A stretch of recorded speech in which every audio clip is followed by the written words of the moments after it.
विषय पर हम आते हैं सीधा कि कारण शरीर क्या है। कारण शरीर की चर्चा आज हम करने वाले हैं। कारण शरीर को आज हम समझने वाले हैं कि कारण शरीर क्या है। तो पीछे हमने क्या-क्या समझा, विवेक चूड़ामणि के व्याख्या में हमने सूक्ष्म शरीर को समझा, हमने अंतःकरण चतुष्टय, साधन चतुष्टय, इन सबको देखा, हमने पंच प्राण को भी हमने चर्चा में लिया। और फिर जो है त्रिगुणी माया, माया को पहले चर्चा में लिया कि माया क्या चीज है, और फिर त्रिगुणी माया अर्थात तीन गुणों का वर्णन, रजोगुण, तमोगुण और सतोगुण का वर्णन, यह भी हमने देख लिया। तो अब इन्हीं गुणों का आधार लेकर अब कारण शरीर का भी वर्णन आदि गुरु शंकराचार्य करते हैं। तो कारण शरीर के लिए क्या कहा जा रहा है, कारण शरीर के लिए क्या समझाया जा रहा है, आइए उसको देखते हैं और उसको फिर समझने का भी प्रयास करते हैं कि वास्तव में कारण शरीर है क्या। तो कहते हैं अव्यक्त में त्रिगुणैर निरुक्तम तत्कारणम नाम शरीरमात्मनः सुषुप्तिरेतस्य विभक्त्यवस्था प्रलीन सर्वेंद्रिय बुद्धि वृत्ति। इस प्रकार तीनों गुणों के निरूपण से यह अव्यक्त का वर्णन हुआ। यही आत्मा का, यही कारण शरीर है। इसकी अभिव्यक्ति की अवस्था सुषुप्ति है, जिसमें बुद्धि की संपूर्ण वृत्तियां लीन हो जाती हैं। बुद्धि की संपूर्ण वृत्ति बीज लीन होती हैं, लेकिन बीज रूप में विद्यमान रहती हैं, विद्यमान रहती हैं। इसलिए अगले ही सूत्र में या अगले ही श्लोक में कहते हैं सर्व प्रकार प्रमिति प्रशांति ब्रिजात्मनावस्थितिरेव बुद्धे सुषुप्तिरेतस्य किल प्रतीति किंचन वेदिति जगत प्रसिद्धे। अर्थात जहां सब प्रकार की प्रमा शांत हो जाए, प्रमा मतलब ज्ञान, प्रमा मतलब ज्ञान, तो जिससे सब प्रकार की प्रमा शांत हो जाए और बुद्धि बीज रूप से स्थिर रहती है, कर्म संस्कार भी बीज रूप से स्थिर रहते हैं, वह सुषुप्ति अवस्था है। इसकी प्रतीति मैं कुछ नहीं जानता। इसकी प्रतीति क्या है? मैं कुछ भी नहीं जानता। ठीक है। स्वप्न में कि भाई मैं आधा अधूरा जानता हूं, और जागृत में अहंकार चढ़ के बोलता है, इसलिए आदमी कहता है मैं सब कुछ जानता हूं। मैं नहीं जानता, इस बात से उसको आपत्ति होती है कि मैं नहीं जानता सब कुछ। लेकिन सुषुप्ति अवस्था में कोई वृत्ति नहीं होती, और ज्ञान का होना भी वृत्ति है, अज्ञान भी एक वृत्ति है और ज्ञान भी एक वृत्ति है। तो बीज रूप में बुद्धि बीज रूप धारण कर कर सुषुप्ति में रहती है, और बुद्धि के साथ जो वृत्तियां हैं, जो कर्म संस्कार, जो विचार हैं, वह भी बने रहते हैं। ठीक है। लेकिन वहां पे कर्म नहीं होता, संस्कार होते हैं लेकिन कर्म नहीं होता। और स्वप्न अवस्था में कर्म भी होता है और संस्कार भी होते हैं। जागृत अवस्था में कर्म भी होता है और संस्कार भी होते हैं। तो जागृत और स्वप्न अवस्था में कर्म और संस्कार होते हैं। सुषुप्ति अवस्था में, जो कि कारण शरीर की अभिव्यक्ति अवस्था है, स्वप्न जो है वो सूक्ष्म शरीर की अभिव्यक्ति है, स्थूल जो है वो जागृत शरीर की अभिव्यक्ति है। स्थूल देह जिसको हम कहते हैं वो जागृत शरीर की अभिव्यक्ति है, और स्वप्न जो है वो सूक्ष्म शरीर की अभिव्यक्ति है, और सुषुप्ति अवस्था कारण शरीर की अभिव्यक्ति है। तो जीवात्मा जो है ऐसे इन अवस्थाओं में वह रहता है, स्थूल, सूक्ष्म और कारण के अंदर अपने कर्म संस्कारों के साथ रहता है।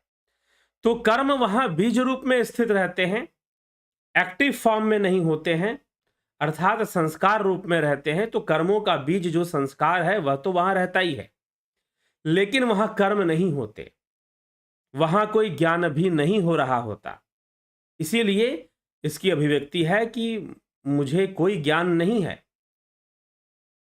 प्रमा शांत हो जाती है, जितने भी विचार हैं, प्रमा का मतलब ज्ञान से है, अनुभूति से है। जैसे कि प्रमा और प्रमाण और प्रमेय, ये तीन चीजों का वर्णन आता है। विशेष रूप से न्याय दर्शन के अंदर इन तीनों की चर्चा काफी होती है।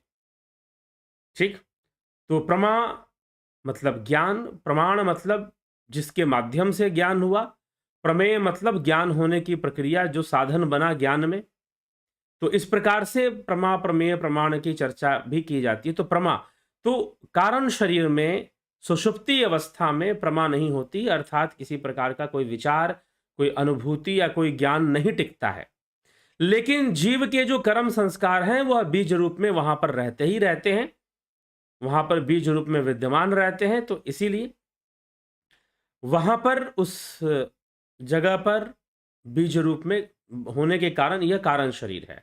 तो कारण शरीर बीज रूप में है, इसीलिए इसका नाम कारण शरीर है। वो उसके होने के कारण ही स्वप्नावस्था भी आती है, सूक्ष्म शरीर भी होता है और स्थूल शरीर भी होता है, उन कर्म संस्कारों के कारण जो बीज रूप में कारण शरीर में है, सुषुप्ति अवस्था में है।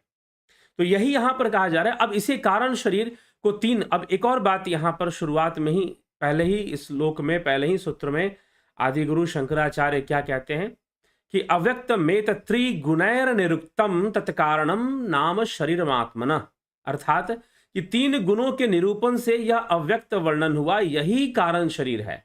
तीन गुणों को भी कारण शरीर, तो कारण शरीर में तीन गुण होते क्यों? क्योंकि तीन गुणों, कारण शरीर में तीन गुण और बुद्धि रहते हैं, बुद्धि रहती है, क्योंकि यह वहां पर बस क्रिया नहीं होती, कर्म नहीं होता है। क्योंकि वैसे भी प्रकृति के त्रिगुणी विषमता से, तीन गुणों की समता हो जाने से प्रकृति का विकासवाद कार्य नहीं करेगा, प्रकृति विकसित नहीं होती है। प्रकृति का जो विवर्त है, वो ब्रह्म का जो विवर्त है, वो तीन गुणों से ही हो पाता है। तो तीन गुणों की विषमता होती है और तीन गुणों की विषमता से ही बुद्धि का प्रादुर्भाव होता है, बुद्धि का विकास हो जाता है, और बुद्धि के अविद्या को ग्रहण करने के कारण अहंकार का विकास हो जाता है, अहंकार बन जाता है। ठीक है, तो इस प्रकार से सभी अविद्या जनित कर्म संस्कारों को ग्रहण किए हुए बुद्धि जो है बीज रूप में कारण शरीर में रहती है, बीज रूप में कारण शरीर में रहती है, इनएक्टिव फॉर्म में रहती है, एक्टिव फॉर्म में नहीं रहती है। ठीक, क्योंकि एक्टिव फॉर्म स्वप्नावस्था और फिर जागृत अवस्था में रहता है, क्रियाशीलता जहां पर प्रकृति की क्रियाशीलता है। तो इस प्रकार से यह चीज यहां पर देखने में आती है। तो ये हमें समझना चाहिए कारण शरीर क्या है। तो तीन गुणों की विषमता से जो पहली चीज जो उत्पन्न हो रही है वह कारण शरीर ही है, वह बुद्धि ही है। इसीलिए कारण शरीर में बुद्धि और कारण शरीर को तीन गुणों से जोड़ते हुए यहां पर समझाया जा रहा है। तो यह है, तो कारण शरीर सुषुप्ति अवस्था, सुषुप्ति अवस्था आनंद की अवस्था है, आनंद घन भी कहते हैं इसको, ठीक ना, आनंद की अवस्था है और इसमें तेज होता है, इसमें तेज भी होता है। इसीलिए सुषुप्ति अवस्था से आनंद की प्राप्ति होती है और तेज की प्राप्ति भी होती है। अर्थात जो व्यक्ति, जिसको अच्छी नींद आएगी ना, वो सुषुप्ति अवस्था में जरूर जाएगा। और जब आप कहते हैं ना कि बहुत फ्रेश महसूस होता है, उठते हैं, तो लोग कहते हैं कि भाई आनंद आ गया, आज गहरी नींद आ गई, मजा आ गया, आनंद आ गया। तो यह क्या है? यह सुषुप्ति अवस्था का प्रभाव है। सुषुप्ति अवस्था होने से आपके चेहरे पर कांति आती है, ओजस्वी हो जाते हैं आप। लेकिन यदि सुषुप्ति अवस्था ना आए तो बहुत देर तक सोने के बाद भी आपको थकान महसूस होगी। सुषुप्ति अवस्था अगर ना आए नींद में, तो नींद में भी दो अवस्थाएं चलती हैं, दो तरंगे चलती हैं, सुषुप्ति और स्वप्न। निद्रा में दो तरंगे चलती हैं, सुषुप्ति और स्वप्न, क्योंकि स्वप्न के अंदर कर्म होता है। तो इसीलिए जब आप स्वप्न पे रहेंगे तो कर्मशील रहेंगे और वो आपको थका देगा, थका देगा आपको। ठीक है, लेकिन जो सुषुप्ति अवस्था है वहां कर्म नहीं होता, वहां कोई प्रमा नहीं होती, मैं कुछ नहीं जानता की अवस्था बनती है। और फिर सुषुप्ति अवस्था बनती है, एक विश्राम की अवस्था में जीव चला जाता है पूर्णतः। भले शरीर के अंदर जो चीजें हैं वो कार्य करती रहती हैं, लेकिन जो है जीव शरीर के साथ रहते हुए भी वो सुषुप्त अवस्था में चला जाता है। तो इस कारण से वहां उसे कोई अनुभूति नहीं होती, कोई प्रमा नहीं होती वहां पर। और फिर बुद्धि कर्म संस्कारों को लिए हुए कारण रूप में, बीज रूप में, अर्थात कर्म तो नहीं होगा लेकिन संस्कार होंगे बीज रूप में, वही संस्कार फिर कर्म का रूप धारण कर लेते हैं, तो संस्कार बीज रूप में बने ही रहेंगे। ये कारण शरीर है, ये कारण शरीर है। उसके होने से ही ये संपूर्ण जीवन चक्र और इंद्रियों का चक्र चल रहा है, उसके होने से ही इंद्रियों का चक्र चल रहा है। वही सूक्ष्म और स्थूल को विकसित करता है, कारण शरीर ही सूक्ष्म और स्थूल को विकसित कर देता है। ठीक है, तो ये हमें यहाँ पर विचार करना चाहिए और समझना चाहिए। चलिए, तो ये कारण शरीर की व्याख्या थी। आगे हम चलते हैं, आपके विचार, आपके कमेंट भी अभी देखने हैं, तो उन पर भी समय दिया जाएगा और फिर इसको, कार्यक्रम को आगे इसी प्रकार से बढ़ाया जाएगा। आप जुड़े रहें, बने रहें और लाभ उठाते रहें। तो चलिए देखते हैं हरि मोहन गुप्ता जी क्या कहते हैं। मनुष्य को गुनाह करने पर अगर राजा दंड दे देता है तो विक्रम विक्रम संचित हो जाएगा या नहीं, कृपया समझाएं। विक्रम संचित हो जाएगा मतलब विक्रम क्या होता है? विकर्म या विक्रम? आपने विक्रम लिखा है, तो गुरु, जब मनुष्य को गुनाह गुनाह मतलब दंड, मतलब अपराध करने पर राजा दंड दे देता है तो विक्रम संचित कैसे हो जाएगा? विक्रम संचित आप ही बताएं कैसे संचित हो जाएगा? अगर किसी के गुनाह करने पर राजा ने दंड दिया तो राजा एक दंड देने का माध्यम मात्र है। हाँ, अगर राजा गलत दंड देता है तो राजा के भी अपने कर्म बनते हैं, राजा के भी अपने कर्म बनते हैं। लेकिन अगर वो दंड देता है तो कर्म सिद्धांत कभी भी सीधा काम नहीं करता, वो तो माध्यम से काम करता है, किसी ना किसी माध्यम से। तो मान लीजिए कि राजा भी किसी को दंड देता है तो कोई ना कोई माध्यम तो है, कोई ना कोई माध्यम तो है ही। ठीक, चलिए, राजू पाल जी तत्सत,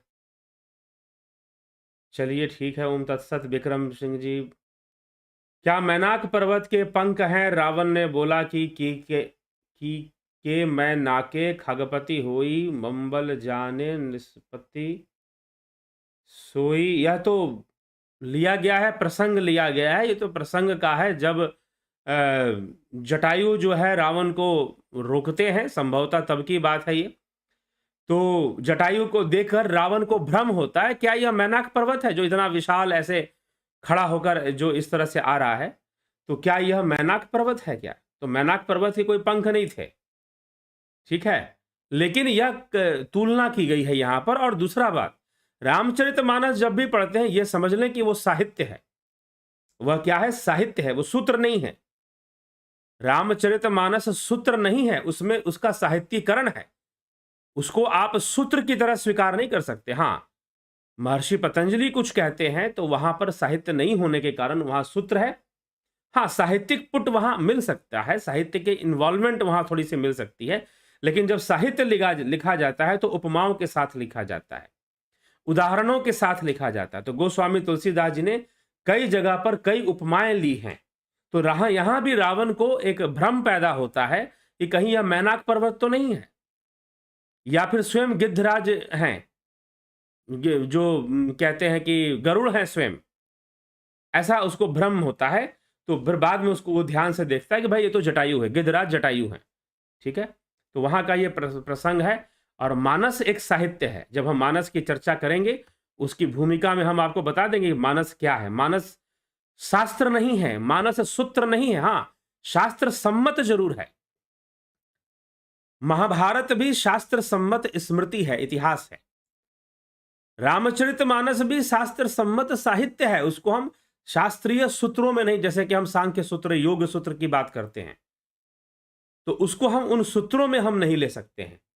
यह ध्यान रखिएगा जब भी आप मानस की चर्चा करेंगे तो वहां पर कई बातें उपमा के रूप में हैं, उपमा के रूप में साहित्यीकरण। जैसे कि मान लीजिए कि कहा गया कि अरे भाई वो तो स्कूल में टॉप कर गया, वो तो पूरी किताब ही चाट जाता है। अब किताब क्या चटनी है कि चाट जाता है? आप ये प्रश्न कीजिए ना, हरिमोहन गुप्ता जी, आप प्रश्न कीजिए कि किताब चटनी है कि चाट जाता है? किताब चटनी तो नहीं है, फिर ये क्यों कहा जाता है कि उसने पूरी किताब ही चाट ली? तो पूरी किताब चाट ली, ये उसका उस बात का साहित्यीकरण है कि भाई उसने पूरी किताब रट ली, खूब मेहनत की, खूब पढ़ाई की, और किताब में से कहीं से पूछो तो वो बता देगा। ठीक, तो रामचरितमानस एक साहित्य है और साहित्यिक रूप से उसमें कई तरह की चौपाइयां और कई बातें उसमें मिलती हैं। ठीक, तो उसको शास्त्र या सूत्र समझकर नहीं चलना चाहिए। हाँ, वो शास्त्र सम्मत जरूर है, ये हम कह सकते हैं कि रामचरितमानस शास्त्र सम्मत जरूर है। ठीक है, चलिए, अब शास्त्र सम्मत विशिष्टाद्वैत की ही विचारधारा से मुख्य रूप से उसमें उसका प्रसार मिलता है। तो जब चर्चा आएगी मानस पे अवश्य चर्चा करेंगे। विवेक चूड़ामणि खत्म होने दीजिए, उसके बाद जल्द ही, क्योंकि लोगों का बहुत सारा अपना डिमांड रहता है, मानस का भी है, बौद्ध दर्शन का भी है, क्योंकि तो कई चीज़ें हैं आम सामने में, तो जरूर कोई चुनाव कर कर फिर विवेक चूड़ामणि के बाद चर्चा शुरू की जाएगी मानस के ऊपर संभवतः। चलिए, पंचकोश को क्या पंच शरीर भी कहते हैं? जी नहीं, पंचकोश को पंचकोश ही कहते हैं। अवनी प्रधान जी, पंचकोश से तो शरीर बना हुआ है, तो पंच शरीर उसे क्यों कहेंगे? पंचभूत कहते हैं, पंच शरीर नहीं, पंचभूत कहते हैं। जगत नारायण जी, बहुत अभिनंदन। ग्रंथ और पुराणों में जो कथाएं मिलती हैं उनको रोचक बनाने के लिए बढ़ा चढ़ाकर लिखा गया है, क्या यह सही है? कृपया समझाएं। हाँ, बढ़ा चढ़ाकर लिखा गया है, नहीं बढ़ा चढ़ाकर लिखना चाहिए। हाँ, रोचक बनाइए, लेकिन उसको बढ़ाइए चढ़ाइए मत, जैसा है वैसा ही लिखना चाहिए। कई जगह टीकाकार लोग संस्कृत को जब हिंदी में ट्रांसलेट करते हैं तो उस समय अपनी मर्जी से बढ़ा चढ़ा देते हैं, ऐसा भी होता है। विनोद कुमार सूद जी, बहुत अभिनंदन। गौरव जी, विक्रम सिंह जी और गौरव जी को बहुत बहुत अभिनंदन है। सविता नायक जी, बिमला शाह जी, रमेश पेशवानी जी, लक्ष्मण जादव, सुनिधि पाठक, बहुत अभिनंदन है आपका सुनिधि जी। राम प्रकाश विधाते, रूपलाल विश्वकर्मा, केदार बांसनेट जी, परम आदरणीय गुरु जी, कनाडा से केदारनाथ, सत्व रज तम तीनों गुणों को निरूपण के पश्चात अव्यक्त आत्मा का कारण शरीर मतलब समझना चाहता हूँ। जी हाँ, कारण शरीर फिर अनात्मा का निरूपण भी। जी हाँ, आत्मा अनात्मा दोनों का निरूपण है। आत्म वस्तु क्या है और अनात्म वस्तु क्या है, इन दोनों पे चर्चा मिलती है आगे। और 3 गुणों से ही कारण शरीर है, इसलिए उसको कारण शरीर कहा गया है। और 3 गुणों से ही फिर सूक्ष्म शरीर और उसी का आधार लेते हुए कर्म बनते हैं, अविद्या बनती है, सारी चीजें बनती हैं और जीव बनता है। रोमेश चोपड़ा जी, माधुरी कोल्हे जी, बहुत अभिनंदन। केदार बासनेट जी, संयुक्ता पटेल जी, सुशांत दास जी, शंकर प्रसाद, सुधीर सिंह जामवाल, सुशांत दास, गणेश पवार, अनिल कुमार जी, शंकर प्रसाद जी। जी, जीव सटल बॉडी, सूक्ष्म शरीर, काउजल बॉडी, कारण शरीर, टेकिंग ए ग्रॉस बॉडी, स्थूल शरीर। What happens when a creature dies? They remain in their sukshma, subtle and causal. They remain in their subtle and causal form after the death. जब किसी की मृत्यु हो जाएगी तो वह अपने सूक्ष्म और कारण की स्थिति को नहीं खोते, बस जागृत अवस्था वहां नष्ट होती है।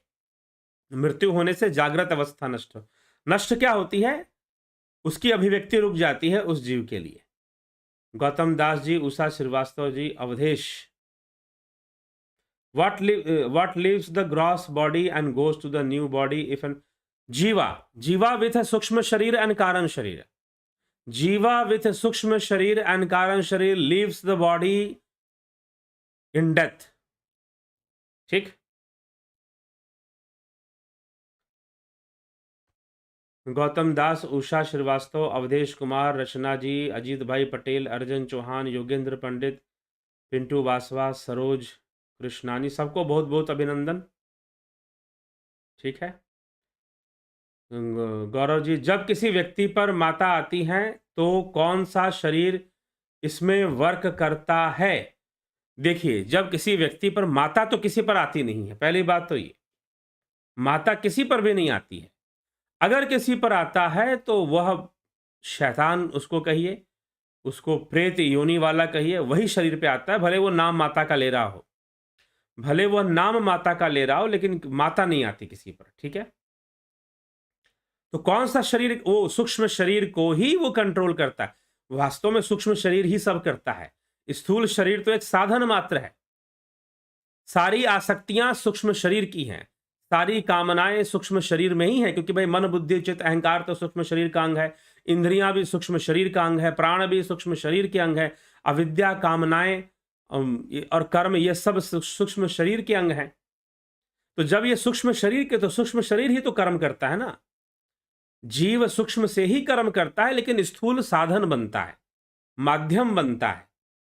इसीलिए जब इसमें से सूक्ष्म निकल जाता है तो फिर ये स्थूल काम नहीं करता। आंखें ठीक रहें, देखती नहीं है, कान अच्छे रहें, व्यक्ति सुनता नहीं है। क्यों? क्योंकि सूक्ष्म ने स्थूल से अपना संबंध तोड़ लिया। ठीक, तो निश्चय ही अगर किसी के ऊपर प्रेत बाधा जैसी कोई चीज होती है तो वहां सूक्ष्म शरीर की ही इन्वॉल्वमेंट होती है। ठीक, अगर आपका सूक्ष्म शरीर बलवान है, ऑरा आपका मजबूत है, तो ऐसी चीजें आपको परेशान नहीं कर सकती हैं। इसके लिए ध्यान योग करना चाहिए। तो 14 तारीख से ध्यान योग का कोर्स शुरू होगा, आप उसको ज्वाइन कीजिए, उसका पूरा पूरा लाभ उठाइए। राम निवास मीना जी, बहुत बहुत अभिनंदन। चंदर शर्मा, हम अपने पुराने कर्मों को कैसे खत्म कर सकते हैं? ध्यान योग से, योग के द्वारा, चित्तवृत्ति निरोध से। ठीक, विंदेश्वरी मिश्रा जी, श्वेता कुमारी जी, नंदूरी पद्मा जी, बहुत अभिनंदन है। हरीश गंगवाल, अजीत अपराजित, सूक्ष्म देह 8 तत्वों से युक्त है तो कारण देह कितने तत्वों से युक्त है? कारण देह 3 गुण और बुद्धि से युक्त है। ठीक, सर, जब एक योगी योग ओम प्रकाश जी योग साधना करते हुए योग के चरम लक्ष्य ब्रह्म को पा लेता है, यानी निर्गुण ब्रह्म में लीन हो जाता है, तो योगी उस समय क्या करता है? कुछ नहीं करता। कोई कर्म टिकेगा नहीं तो करेगा कहां से? क्या वह कोई कर्म करता है? कर्म होता क्यों है? श्रीमद् भगवद गीता पढ़िए। कर्म होता ही क्यों है? कर्म होता है प्रकृति के गुणों के वशीभूत। कर्म होता है प्रकृति के गुणों के वशीभूत, और प्रकृति के गुण सम हो जाए तो कर्म क्यों करेगा? ठीक, तरतातीव कर्म, तरतातीव कर्म क्या होता है? कर्म क्यों नहीं काटे जाते ज्ञान की अग्नि से? क्या ज्ञान इस कर्म को काटने के लिए पर्याप्त नहीं है? योग से कटेगा, ध्यान योग से, चित्तवृत्ति निरोध से। ज्ञान क्या चीज है? ज्ञान की कोई सीमा नहीं है। ध्यान योग जैसे जैसे करेंगे कई तरह की अनुभूतियां हमारे सामने आती हैं। रणधीर भेदे, मुझे गुरु की तलाश है, कहाँ मिलेंगे? गुरु की तलाश क्यों है? पहले तो यह प्रश्न होना चाहिए, गुरु क्यों करना है और उसकी तलाश क्यों है? आवश्यकता क्या है गुरु की? क्यों आप गुरु को ढूंढने में लगे हुए हैं? ठीक, तो पहले आवश्यकता पूछिए, वो आवश्यकता कहां से पूर्ण होगी, फिर गुरु की तलाश ढूंढिए। फिर भरतलाल जी, कारण शरीर में हम होश कैसे रखें, कृपया बताएं। कारण शरीर में रहना ही बहुत बड़ी बात है, उसमें होश रखने की वाली कोई बात नहीं। जब साक्षी अवस्था आएगी, ध्यान योग जब सिद्ध होगा, तुरीय अवस्था जब होगी, चतुष्पाद जब होगा, तो अपने आप ही होश आ जाएगा। क्या कारण शरीर में जाकर कर्म को काट सकते? जी नहीं, बिल्कुल नहीं काट सकते। कारण शरीर में जाकर कर्म को बिल्कुल नहीं काट सकते। मीनाक्षी भंडारी जी, गुनाह की सजा राजा दे देता है तो गुनाह खत्म हो जाता है कि बाकी रहता है? अगर कर्म गुनाह, कोई भी कर्म का की पूर्णता उसके फल से होती है, तो अगर कर्म का फल मिल गया है राजा के दंड से तो हो जाएगा, नहीं तो इसकी कोई गारंटी थोड़ी ना कि हो जाएगा। राजा ने अपना कर्म किया, जो उसके सामने परिस्थिति आई उसने वो किया। मृत्यु के बाद जीव कारण शरीर में रहता है, बुद्धि वहां सो जाती है, तो स्वप्न अवस्था में रहकर कैसे संसार को देखता है? स्वप्न अवस्था और सुषुप्ति अवस्था जीव के लिए मृत्यु के बाद भी बनी रहती है। तो स्वप्न अवस्था में धीरे धीरे वो जागृत होता है। ये एक लंबी प्रक्रिया है।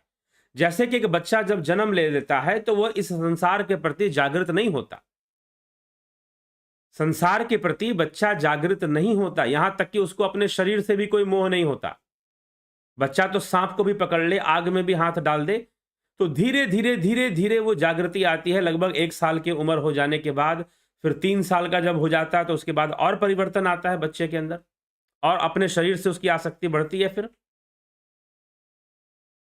ठीक है, तो यह चीज हमें समझना चाहिए। उसकी आसक्ति फिर बढ़ जाती है बच्चे की, तो यही बात है। उसी प्रकार से जब किसी की मृत्यु होती है, उसी प्रकार से जब किसी की मृत्यु होती है तो वह शरीर तो उसने त्याग दिया, छूट गया, लेकिन अब स्वप्न और सुषुप्ति की अवस्था बनी हुई है, तो वहां के लिए वो नया होता है।